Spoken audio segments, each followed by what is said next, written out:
नमस्कार दोस्तों, आप सभी का स्वागत है अपने इस यूट्यूब चैनल पे जिसका नाम है एग्री सारंत। आप इसको एग्री सार के नाम से भी यूट्यूब सर्च बार पर सर्च कर सकते हैं। तो चलिए आगे बढ़ते हैं। जैसा कि मैंने लास्ट वीडियो में बताया था, मैं आपको इस बार फैक्टर्स अफेक्टिंग क्रॉप प्रोडक्शन के बारे में बात करूंगा, वो फैक्टर्स जो क्रॉप प्रोडक्शन को अफेक्ट करते हैं।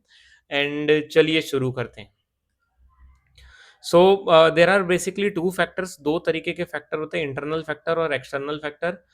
इंटरनल फैक्टर्स बेसिकली वो फैक्टर होते हैं जिसमें जेनेटिक कैरेक्टरिस्टिक्स ऑफ सीड या प्लांट जो रहता है वो डिफाइन करता है, वो उसकी स्पेशलिटी जो रहती है वो प्रोडक्टिविटी और आउटकम्स को डिफाइन करता है based on condition to condition.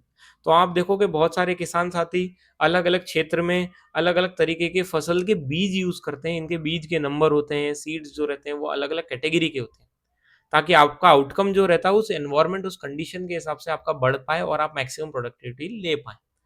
दूसरा एक फैक्टर होता है एक्सटर्नल फैक्टर, जिसमें हम लोग प्लांट की जो आउटसाइड कंडीशन होती है, जो आपको उसको क्लाइमेट, जो सॉइल की टाइप, जो फर्टिलिटी, जो पेस्टिसाइड या ऑपरेशंस आप उस पे करते हो, उससे अगर आप प्रोडक्टिविटी बढ़ा पाओ, उससे आप इन्फ्लुएंस कर पाओ क्रॉप के प्रोडक्शन को, तो वो कहलाता है एक्सटर्नल फैक्टर, जो क्रॉप को प्रोडक्शन को इम्पैक्ट करता है। तो चलिए, क्योंकि ये वीडियो बहुत बड़ा रहेगा तो इसको हमने स्प्लिट किया है पार्ट्स में। तो हम पहले पार्ट में हम लोग इंटरनल फैक्टर पढ़ेंगे एंड नेक्स्ट पार्ट में एक्सटर्नल फैक्टर, क्योंकि ये खुद में भी बहुत बड़ा टॉपिक है, इसकी सब कैटेगरीज में हम लोग उसको डिवाइड करके इस वीडियो के थ्रू हम आगे पढ़ेंगे। तो चलिए आगे बढ़ते हैं। तो जान लेते हैं इंटरनल फैक्टर के बारे में। तो जैसा मैंने डिफाइन कराया था कि ये जेनेटिक ट्रेट्स या हेरिडिटी जो होती है क्रॉप की, उसके बेसिस पे इंटरनल फैक्टर डिसाइड होता है। जैसे कि हाई यील्ड कैपेसिटी है, अर्ली मैच्योरिटी, जल्दी मैच्योर होने वाला फसल है, या पेस्ट रेजिस्टेंट है, डिसीज रेजिस्टेंट है, या इन्वायरमेंटल स्ट्रेस लाइक पानी का बाढ़ आ जाना या सूखा रहना या नमक झेल जाना, नमक वाला पानी झेल जाना। इस तरीके की जो सीड्स रहते हैं, इनकी जेनेटिकली इनको इस तरीके से मॉडिफाई किया जाता है या इनकी हेरिडिटी इस तरीके से होती है कि ये सारी कंडीशन झेल पाए। तो ये इंटरनल फैक्टर्स पे इम्पैक्ट करता है और ये इंटरनल फैक्टर की कैटेगरी में आता है, राइट। तो चलिए कुछ इंपॉर्टेंट इंटरनल फैक्टर को पढ़ लेते हैं। तो पहला आता है जेनेटिक पोटेंशियल। तो प्लांट्स जिसकी हाई यील्ड, जेनेटिकली उसकी कैपेसिटी की वो हाई यील्ड दे पाए, या अर्ली मैच्योर हो पाए, या अदर डिजायरेबल कैरेक्टर जो आपकी कंडीशन के हिसाब से मैच हो, वो अगर वो सीड फुलफिल कर पाता है तो वो उसकी जेनेटिक पोटेंशियल के थ्रू होता है, राइट। एक होता है पेस्ट एंड डिसीज रेजिस्टेंट। तो अभी पेस्ट एंड डिसीज रेजिस्टेंट वो क्रॉप की एबिलिटी, आपके जो डैमेजेस जो इंसेक्ट कर सकते हैं, डिसीजेस जो होती है इनके थ्रू, उसको वो रिड्यूस कर पाए या उसको झेल पाए, उसको रेजिस्ट कर पाए, वो paste and disease resistant category का एक फैक्टर होता है। उसके बाद स्ट्रेस टॉलरेंट, जैसे कि सूखा झेल जाना, फ्लड, नमक भरा पानी या सैलिनिटी हो पानी में, उसको झेल जाना, ये एक जेनेटिक का पार्ट होता है।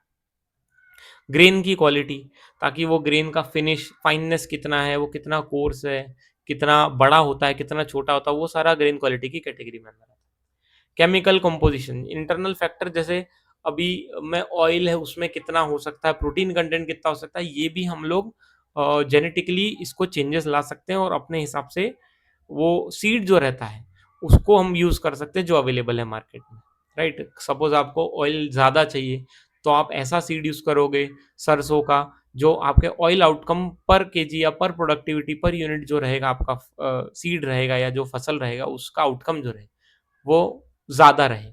तो वो केमिकल कंपोजिशन के लिए आप उसको देख सकते हैं। एंड स्ट्रॉ क्वालिटी, बहुत बार ऐसा होता है कि आप फसल चारे के लिए लगाते हैं, तो आपका चारा बहुत अच्छी क्वालिटी का हो, उसमें कहीं न कहीं आउटकम ज़्यादा रहे, कम फसल, कम एरिया, कम मेहनत में ज़्यादा आउटपुट मिले, वो स्ट्रॉ क्वालिटी एक इंटरनल फैक्टर की कैटेगरी में आ सकती है। तो ये इस तरीके से, या जूसीनेस जैसा आप इसमें पढ़ पा रहे हैं, स्वीटनेस, जूसीनेस, इसमें भी इम्पैक्ट होता है। तो ये कहीं न कहीं इंटरनल फैक्टर है जो हमारे क्रॉप प्रोडक्शन को इम्पैक्ट कर सकते हैं, और इसके लिए आपको किस तरीके का सीड यूज़ करना है, किस तरीके का जो पेड़ है, पौधा है, वो यूज़ करना है, वो आपको डिसाइड करना रहता है। ये इंटरनल फैक्टर रहता है जो इम्पोर्टेंट रहता है आपके क्रॉप आउटपुट के लिए। मूविंग नेक्स्ट, एक्सटर्नल फैक्टर, जो हम सभी किसान साथी जानते हैं और हम इन सब चीज़ों के लिए स्ट्रगल करते हैं। तो कहीं न कहीं क्लाइमेटिक फैक्टर रहता है, जिसके अंदर प्रेसिपिटेशन आता है कि कितना बारिश, कितना पानी, टेम्परेचर एक फैक्टर होता है कि कितनी धूप पड़ी है, उससे कितना कितना टेम्परेचर हो गया है, उसके कारण आउटपुट भी इम्पैक्ट होता है। ह्यूमिडिटी के कारण आपकी फसलों पे कीड़े लगना, बाकी फैक्टर्स से जो आपकी फसल को नुकसान होता है। सोलर रेडिएशन आपका मतलब कितना धूप आपके पौधों को मिल पा रही है, प्लांट्स को मिल पा रही है ताकि उनकी प्रोडक्टिविटी इंप्रूव हो। विंड वेलोसिटी, हवा कैसी चल रही है, हवा से भी इम्पैक्ट होता है। ज़्यादा हवा चलने से फसल टेढ़ी हो जाना, हवा कम चलने से जो क्रॉस ब्रीडिंग होती है, जैसा कि मैंने इससे पहले भी पढ़ा है, हम लोग ब्रीडिंग के बारे में पढ़ रहे थे, तो जो ब्रीडिंग होती है वो उस पे इम्पैक्ट होता है। कहीं न कहीं एटमॉस्फेरिक गैसेस, आपका जो कंपोज़िशन चेंज हो रहा है नाइट्रोजन का, कार्बन का, ऑक्सीजन का, प्लांट को तो सबका बैलेंस्ड अप्रोच चाहिए, राइट? तो इन सबको हम आगे आने वाले वीडियोज़ में डिटेल में पढ़ेंगे, पर अभी हम लोग सिर्फ़ एक टॉपिक समझ लेते हैं कि ये किस-किस तरीके में एक्सटर्नल फैक्टर्स फॉल करते हैं। दूसरा आता है इडेफिक फैक्टर। इडेफिक फैक्टर ये टर्म जो रहता है वो ये डिफाइन करता है कि सॉइल रिलेटेड जो भी हमारा मतलब सॉइल का मॉइस्चर है, एयर है उसका सॉइल के अंदर का टेम्परेचर, सॉइल के अंदर mineral matter, organic matter, organisms और सॉइल के अंदर जो रिएक्शन एक्टिविटी जो चलती है, उससे कितना इफेक्ट आता है पौधों को, क्योंकि अल्टीमेटली पौधे जो रहते हैं उनकी जड़ें जो रहती हैं वो सॉइल में ही रहती हैं। तो जो इन्फ्लुएंस जो होता है सॉइल का उसको हम इडेफिक बोलते हैं, influence by soil, hence by soil. तो उसको हम लोग एड इफेक्ट बोलते हैं। और सॉइल के ज़्यादा जो इन्फ्लुएंस होता है उसमें क्या-क्या फैक्टर्स रह सकते हैं, तो moisture, air, temperature, minerals, organic matters, organisms and reactions. इसके बाद हम बात करेंगे बायोटिक फैक्टर की। तो सॉइल में जो बायोटिक फैक्टर रहता है, वो कैसे सॉइल के आउटपुट को इम्पैक्ट करता है, क्रॉप आउटपुट को इम्पैक्ट करता है, राइट? तो उसमें plants, flora, fauna, animals, plants इनके प्रेजेंस से कैसे आपका क्रॉप प्रोडक्शन वेरी कर सकता है, हम उसके बारे में हम बात करेंगे। एक आता है फिजियोग्राफिक फैक्टर। फिजियोग्राफिक फैक्टर मतलब आपका जो टोपोग्राफी है, आप किस एल्टीट्यूड पे हैं, जमीन सीधी है, उसमें टेढ़ा है, स्लोपन है, या उसमें लाइट या विंड का कितना एक्सपोजर है, वो फिजियोग्राफिक फैक्टर पे आता है और वो भी डिसाइड करता है आपके फसल के आउटकम को। लास्टली आता है socio economic factor. Socio economic factor एक तरीके से कहा जाए तो सोसाइटी का इंक्लिनेशन फार्मिंग के लिए, है ना?